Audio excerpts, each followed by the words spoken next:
Congressional leaders from both sides of the aisle joined hands as they sang one of the best-known tunes from the civil rights movement of the 1960s.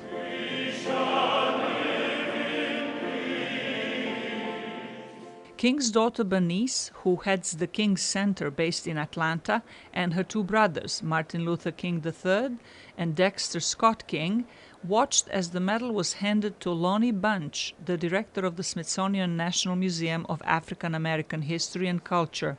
With the acquisition of this medal, the Smithsonian will ensure that as long as there's an America, the courage, the impact, and the legacy of Martin Luther King Jr. and Coretta Scott King will be honored, preserved, and remembered.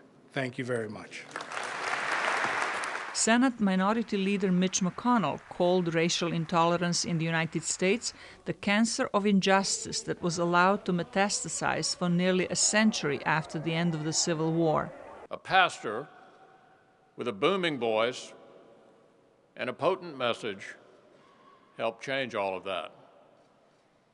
Through the power of his words and the force of his example, Dr. Martin Luther King Jr. made those who may have wanted to look away focus on what he once called the long night of racial injustice. The law that outlawed racial segregation and discrimination was signed on July 2, 1964, by then U.S. President Lyndon Johnson. Congresswoman Marcia Fudge acknowledged his role in pushing the legislation through Congress. These servant leaders committed their lives to moving America closer to what it can be.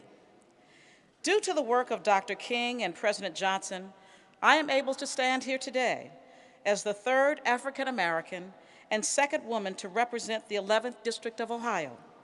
And I greet you on behalf of the 43 members of the Congressional Black Caucus, which I am honored to chair.